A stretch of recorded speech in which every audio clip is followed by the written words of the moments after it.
Welcome everyone to the New Fly Fisher. I'm your host, Bill Spicer. On this week's show, we're guests of Eric and Sue Lund at Esnagami Lodge. Our quarry for this week, pike, and I'm talking big pike. We'll talk about the lines, the flies, the technique, everything you need to know to learn about pike fishing. It's going to be a great show, folks. Stay with us. We'll be right back.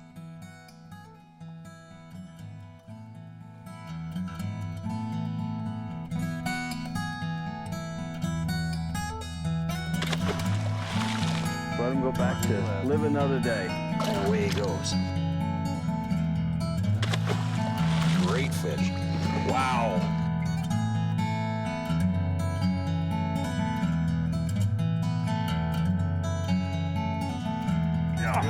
Oh, baby. Look at that fish.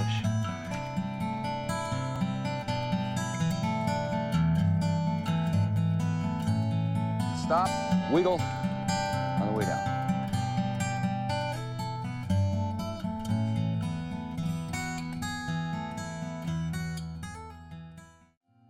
The New Fly Fisher has been made possible thanks to Algoma Kinawabi Travel Association, Ontario Tourism, Islander Precision Reels, and Orvis Sporting Traditions.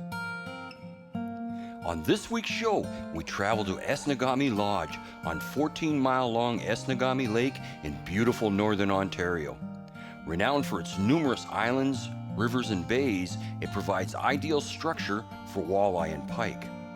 A short float plane trip north of the town of Nakina brought us to Esnagami Lodge, also known as Land of the Giants. Our host for this trip is Eric Lund, owner of Esnagami Lodge. Eric has promised us a fish-filled time of our lives in this unspoiled wilderness.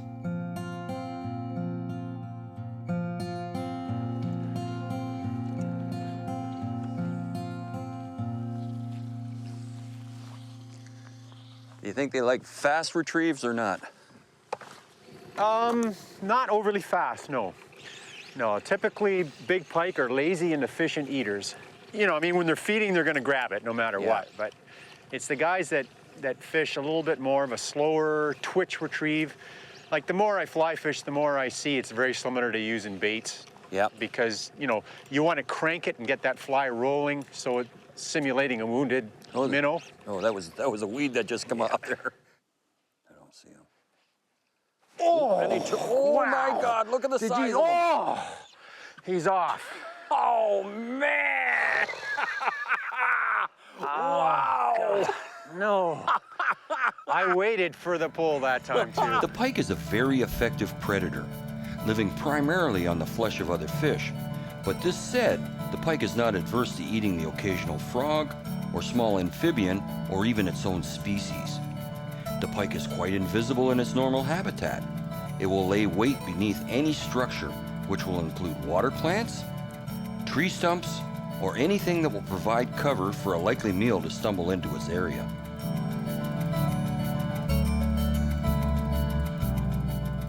Two items you need absolutely when you come pike fishing. The first, a good set of jaw spreaders. These fish have a lot of teeth and you need to hold the mouth open. The second, long nose pliers. You need the long nose to keep your hands away from the teeth. I found out the hard way this year. And you need good, powerful jaws on them to get a hold of the hook. Jaw spreaders, long nose pliers.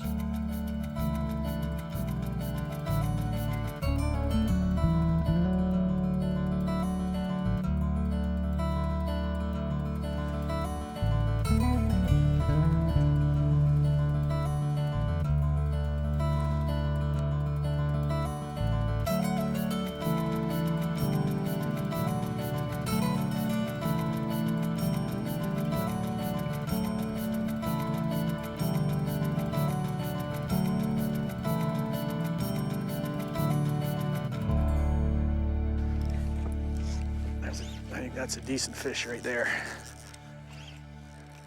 Oh, yeah, look at that. I'll take that one. Not bad for a first fish, huh? Oh, yeah.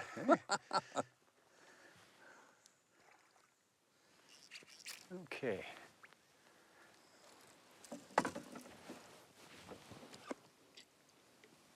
There. Excellent. Yes, sir. All right.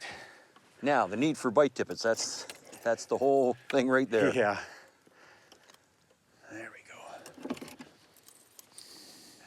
Wow. Yeah, probably about maybe 28, 30 inches. I'll take that one for a start for For sure. starter, yeah, good Yeah, one. nice. Good one. And for the people at home that like to eat fish, pike are excellent They eating. are, they They are. are They- excellent eating. They are. There we go.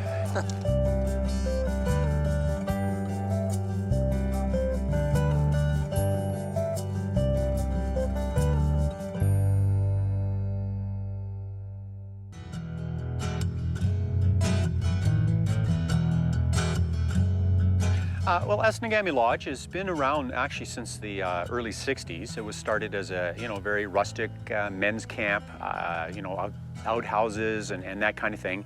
And over the years, it has evolved. We took over here, the Lund family, 24 years ago now, and it is now modernized as far as inside facilities, and also we have a full kitchen, great home-cooked meals here. Definitely got to leave your diets at home when you come and see us. Comfortable accommodations, bedding, blankets, linens, towels are supplied, cabins are cleaned every day. And we really got something that's very important is our staff here, both the guides and the gals that help with the cabins and the waitressing. We really want to see everybody enjoy their trip, and it's we have a very courteous atmosphere, and hopefully keep it light and a lot of fun for all our guests.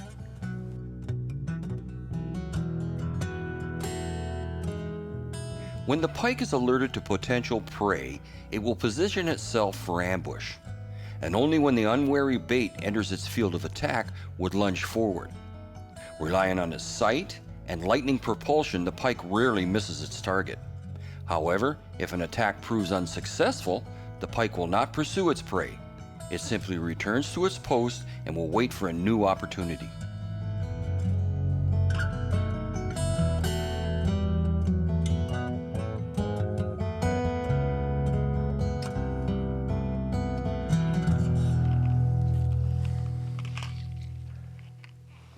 There we go. Yeah. Yeah, nice one.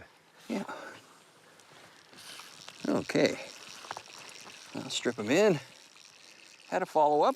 Had a follow up. Nice pickup on that one. Yeah. He didn't hit it as hard as I thought they were gonna. They're just on the kind of lazy. Lazy, yeah. They're just he sort of just slowed it down actually. Right. There we go. Yeah. Not a huge one, but it's a good start.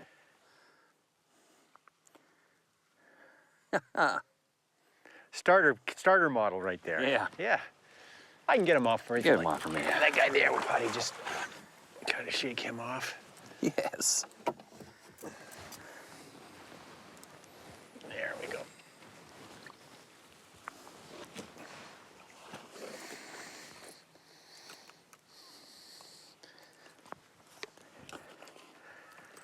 Okay, he's got him. It should be a barbless hook. Yep, there she goes, right on there like that. Let's show the camera quickly. Not huge, but a good start. Future potential there. Nice job. Thank you. Okay. Away they go. Away they go. I had a darker fly on. He suggested, Bill, he says, I think they're looking for color today. And this one's got a nice white belly, a little bit of dark in the top, and some chartreuse, a little brighter. And I've had a number of follow-ups since I put this on. And we've only been here 10 minutes or so. And so that one finally hit. I think we found the combination for today.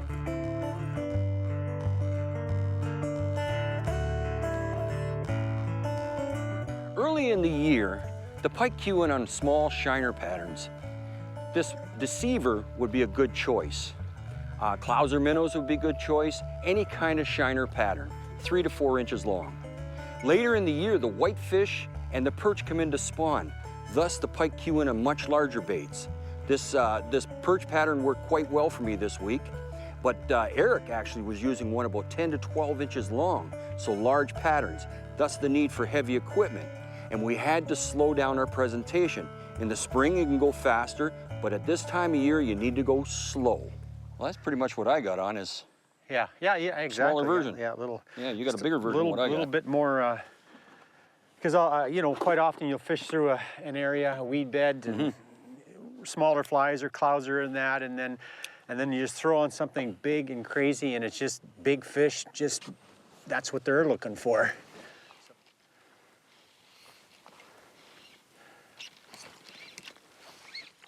Whoa!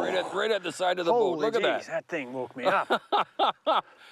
You called it right there, Eric. Wow. You changed over, went to something bigger, and it worked. And something different.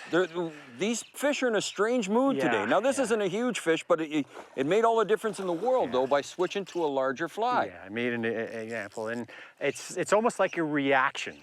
Right. A reaction, a twitch, and it's just something different. Whoa, and that one's even tail dancing for you. Wow. Nice. I was just about to talk about finishing off the cast. Yeah.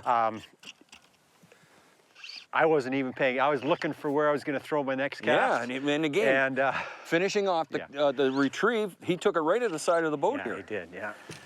Let's get you in here. Not a bad average size fish. Oh, you know, it's fun. It's not, I mean, we're looking for some... We're looking for his big brother. Always looking for bigger. Yeah. But... that's not bad. We'll take it. Yeah. There we go.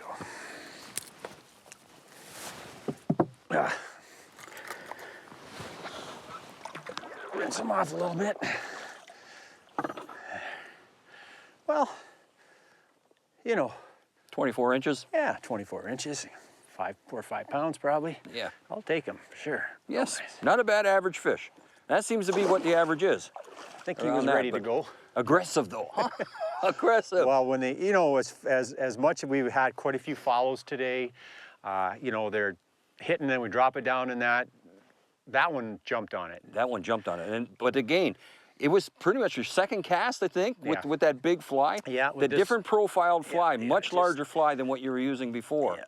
So we'll try that again. Yeah, for sure. All right.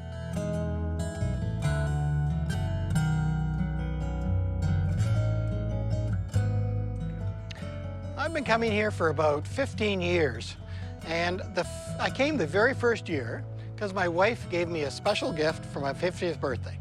And, you know, it was a lodge, it was really nice, and it was going to be a once-in-a-lifetime thing. Now, after that, it was so nice, we kept coming back and coming back and coming back, so it's been 15 years now.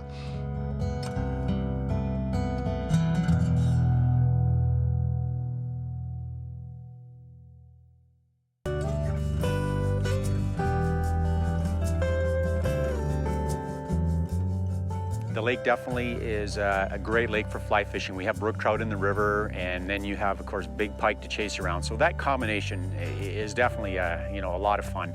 A few walleyes for the shoreline span doesn't hurt either. But you know, we've really, you know, geared towards our fly fishing guys now. The guides have been trained as far as you know, how to drift certain areas and approach holes, and what type of lures, fly patterns to use. Also, our boats, the nice cedar strips, we've got them set up with casting decks. As one thing about fly fishing is if there is something you get caught with a fly line, you will catch it. And so the decks are great. You can stand up, sight fish, and still be very stable to have comfortable fishing conditions.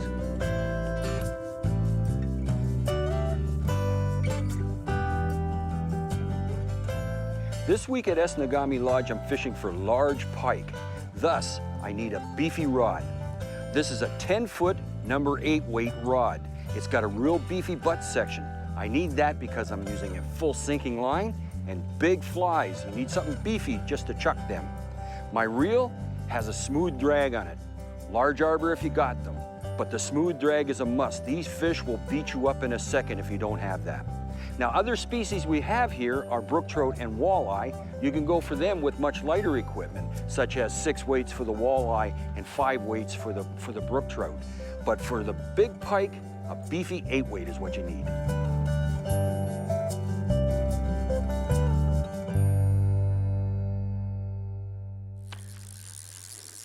Good spot. Good spot. Gotta get them up on the reel. Nope. You know what it is? There you go. Took you down into some weeds. Took me down in. Oh no. Oh, you still got him on there. Him on. There's still a fish on there. He just went through the weeds. Yeah, just went through the weeds. Exactly. I think he's just figured out he's hooked. He's Yeah, hooked. he is. Well, it looked like the... Whoa, look at the dorsal on that. Nice fish. Oh, that is a beauty. Ah, yes. It's hard to see on the camera, but we're over top of a weed patch that's probably down 4 or 5 feet. And what I've been doing is what Eric has been telling me to do is to jerk on it, just like a jerk bait.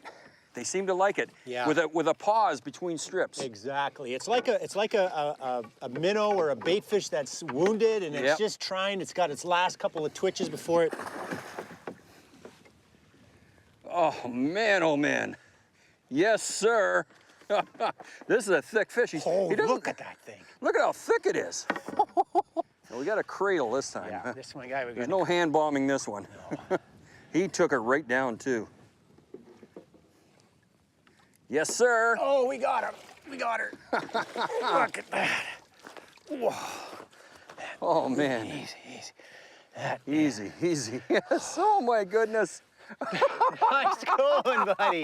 Wow. Wowee. Yeah. Wow. That's not a hook, I feel. That's a...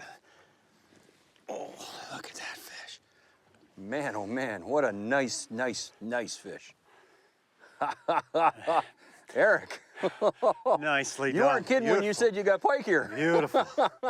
That's probably just 38 maybe, Yeah. but look at the shoulders on that. Yeah, beautiful. Now I'm gonna wait for her to swim out of my hands. You'll know it when they're ready to go. Sometimes it takes a while. Now, her tail's starting to get a little more movement in it.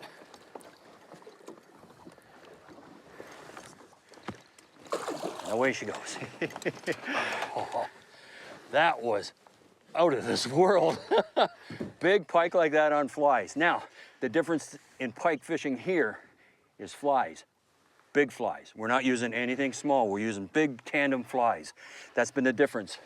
Big flies, big fish. It right? has been, yeah, Yeah. definitely. Awesome, just awesome. I want to do that again. I want to do that again. I hope. Nice job. Thank you. One of the true pleasures in coming to Esnagami Lodge is the shore lunches. Freshly caught pike and walleye grilled over hot coals to create a meal like no other. Pan-fried in cast iron skillets, the fish take on a special flavor when cooked beside the lake from which they were taken. A meal never tasted better than when cooked over a campfire and eaten while enjoying the tranquility of the outdoors.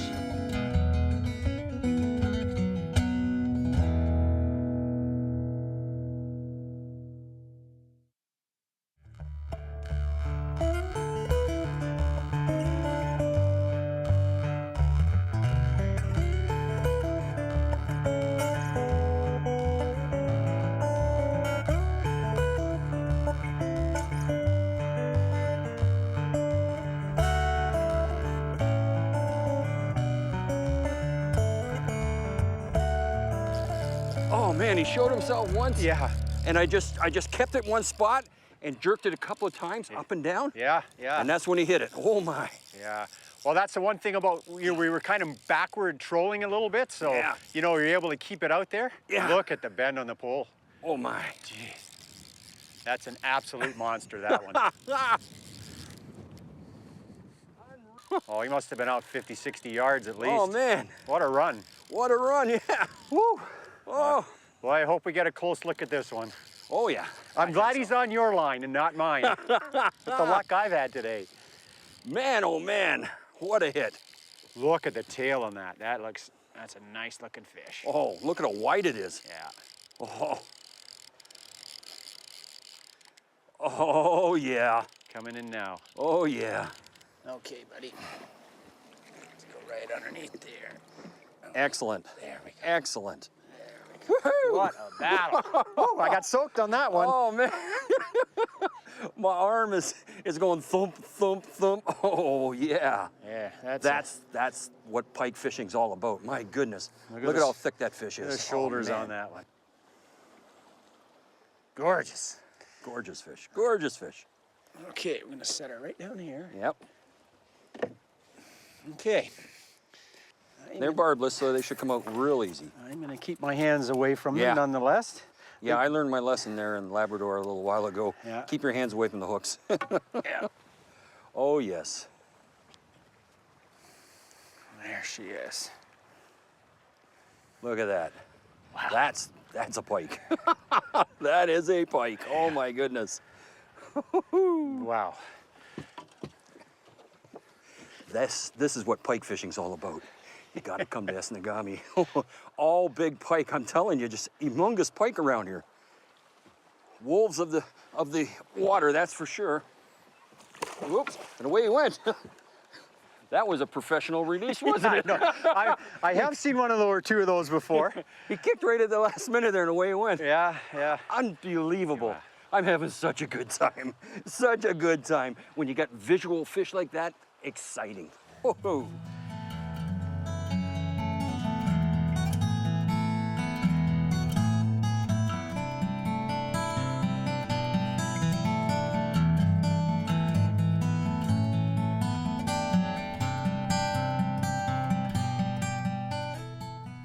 Man, wasn't that a good time? They truly got large fish here. Now, what did we learn this week? Well, presentation is always the most important, but this week we had to slow our presentation down. And when I say slow, I mean dead slow. Through experimentation, we found out that any kind of quick return wasn't paying off. As soon as we slowed down, we took fish. For more information on this show and others in our series, visit us on the web at thenewflyfisher.com. From all of us here at The New Fly Fisher, thanks for joining us. Tight lines, and we'll see you next week. The New Fly Fisher has been made possible thanks to Algoma Kinawabi Travel Association, Ontario Tourism, Islander Precision Reels, and Orvis Sporting Traditions.